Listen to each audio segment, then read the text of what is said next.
Halo Mina, Genki desu ka? Oke, jadi untuk kali ini aku akan bahas anime Shadow Garden episode 12 atau episode terakhirnya ya. Jadi kemarin aku udah nonton dari episode 1 sampai 12 dan reaksi gua tentang anime ini ya untuk awal-awal dan akhir-akhir, untuk awal dan sampai akhir itu menurutku pertarungannya nggak terlalu wah ya, karena kebanyakan itu sekali sekali apa ya, sekali adegan dan udah langsung kalah gitu aja kan. Gak ada momen-momen epic yang lumayan bagus gitu, kayak di season 1 itu kan, episode 12 kan pertarungan sama siapa namanya itu, bad bukan ya, badutnya sama si satu lagi yang off tuh siapa ya, itu pertarungan kan bagus banget tuh antar kota tuh, kan. Cuma kalau di season kedua ini emang komedinya itu lebih bagus, cuma actionnya itu terlalu biasa gitu, nggak bikin merinding ya. Apalagi di episode 12 ini atomiknya cuma keluar cahaya doang, padahal aduh, di luar angkasa loh cuy, cuma cahaya doang yang dikit. Terus sama lawan Ragnaroknya ya, ya emang sih ya, Ragnarok itu nggak pakai CGI, udah bagus banget ya. Cuma pertarungannya udah sama kabel doang, terus tangannya patah, terus ya udah kayak daging cincang, Ragnarok cincang aja udah. Ya termasuknya udah bagus sih, cuma kayak kurang aja gitu, kurang kerasa gitu. Apalagi yang atomiknya tuh. Kalau Ragnarok masih mending lah ya, yang atomiknya tuh cuma dikasih lihat cahayanya doang. Aduh, ya gitu doang sih. Mungkin ya. Ya, battle sebentar nggak apa-apa lah, it's okay. Cuma jangan cuma cahaya doang, coy. Kurang ya. Katanya sih kalau untuk battle epicnya itu pasti di movie kayak katanya. Cuma feel-nya jadi nggak kerasa untuk movie-nya gitu. Coba aja kalau di episode 12 itu bagus, pasti movie-nya banyak yang kena feel-nya. Itu pasti bagus nih, movie-nya bagus nih gitu. Dan banyak yang protes juga kenapa beta itu nggak ikut masuk ke dalam lubang atau gate ya, gate atau ya apa ya namanya, gate bener ya, gate untuk ke bumi asalnya sisik ya. Banyak yang protes di situ, tapi ternyata dijelasin di episode terakhiran, menit-menit akhiran itu yang versi chibi yang katanya beta itu ikut masuk ya. Cuma ya banyak yang protes juga, walaupun aku bukan pembaca novel ya, jadi ya bodo amat sih. Respect sebenarnya gue sama Ragnaroknya, cuma ya saat keluarin atomik itu cuma keluar cahaya doang, kayak apa sih ya, ampas banget coy. Dan gue agak ya lumayan ngakak sih di adegan yang ini nih, saat si Sid itu ketemu sama Akane lagi. Akane siapa namanya, Akane lah intinya ya. Nah ini, dan dia itu diculik lagi coy, dengan orang yang sama. Ini termasuk komedi mungkin ya, karena di Javu cuy. Apa ya, balikannya jadi masuknya itu ke Dejavu gitu. Sama-sama diselamatin sama Sid, dan Sid itu dari atas. Cuma bedanya kalau Sid itu masuk lewat jendela, ini langsung hancur semua atapnya tuh. Nah di sini nih,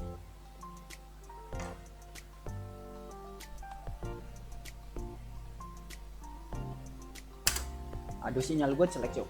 Jadi ya dijawab cuy, kayak kurang guna banget. Di season 1 aja itu udah diculik gitu, masa di season 2 diculik lagi gitu sama orang yang sama. Cuma bedanya ini kayak cyberpunk mungkin ya. Parah sih coy, Javu doang isinya jadinya. Udah di season 1 dikatain jelek, malah diulang lagi gitu ya kan. Apakah ada komedi tersendiri dari pengulangan scene ini ya kan? Ya emang agak lucu sih. Gue sedikit ketawa gitu gue. Karena lucunya ya itu, udah isi season 1 jelek, Di season kedua diulangin lagi dengan apa ya, cuma beda beda itu aja konsepnya kan, beda adegan aja. Kalau dulu kan Sid masuk lewat jendela, kalau ini atapnya semua hancur karena beda kekuatannya kan. Dan buat kalian yang bertanya-tanya tentang apa namanya Mordek yang bacot, isinya bacot doang itu, ya itu menjelaskan kenapa, apa menjelaskan keadaan bumi yang sekarang itu kan. Bumi yang sekarang itu hancur ya, kayak terjadi bencana gitu kan.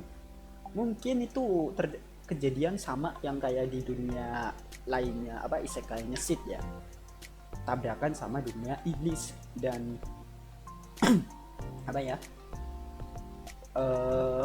dapatlah yang namanya itu kekuatan magis atau kekuatan sihir. Jadinya ya banyaklah ya kejadian-kejadian, mungkin ya para monster menyerang atau para manusia itu berebut kekuatan gitu.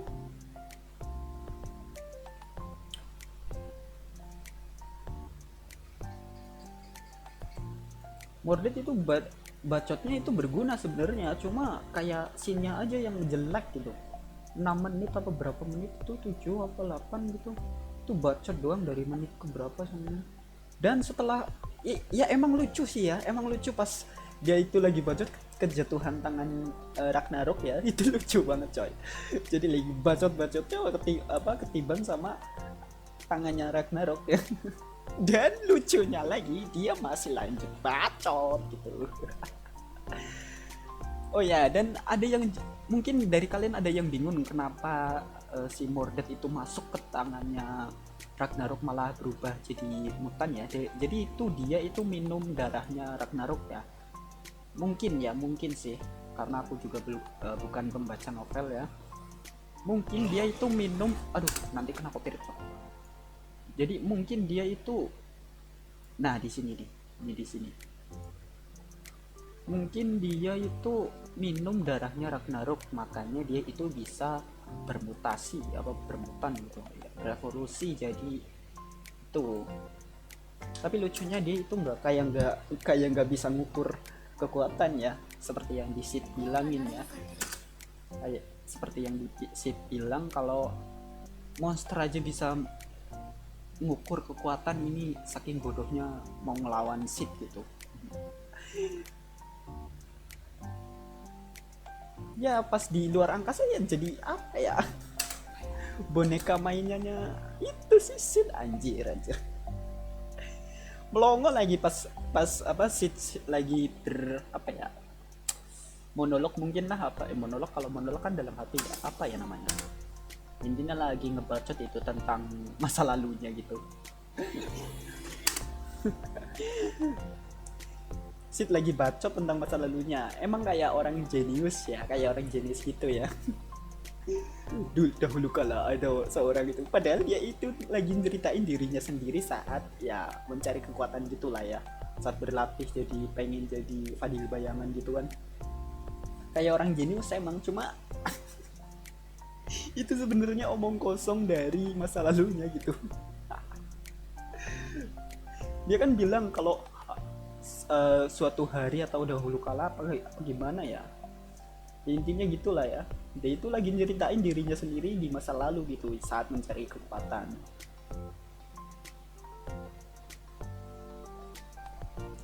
Jadi untuk kesimpulannya, untuk episode terakhir ini ya kurang bagus cuy, intinya kurang bagus aja sih dari pertarungannya. Dan di sini kebanyakan bacotnya Mordek, walaupun bacotannya itu agak berguna ya untuk menjelasin keadaan di bumi dan keadaan di bumi lah ya, intinya di bumi mungkin kenapa bisa hancur, kenapa akannya bisa jadi pemburu atau ya buat aliansi lah gitu mungkin dia. Yang katanya seragamnya itu juga bukan seragam sekolah lagi, tapi seragam party, bukan party coy, tapi organisasi coy. Jadi dia itu bukan seragam sekolah lagi, tapi organisasi yang menyelamatkan teman-temannya atau ya manusia-manusia lain mungkin ya.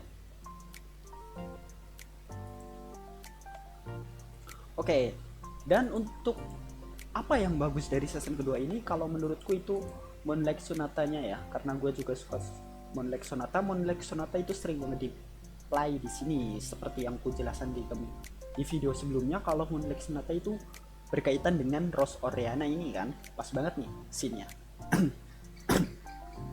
Rose Oriana itu ya menggambarkan Rose Oriana banget sih Moonlight Sonata ya, yang dimana udah bunuh ayahnya sendiri kan, sedih banget tuh. Moonlight Sonata kan artinya sedih juga. Terus tunangan dengan dengan pria yang gak dicintainya tuh, tidak bercinta ya. Terus diselingkuhin sama ibunya sendiri ya kan, parah. Ya mungkin segitu dulu untuk video kali ini ya, atau reaksi dari episode ke-12, episode 12 dari Kage no Jitsu Roshukani Naruto-kute season kedua ya. Oke, mungkin segitu dulu, sampai jumpa di next video. Mata nih.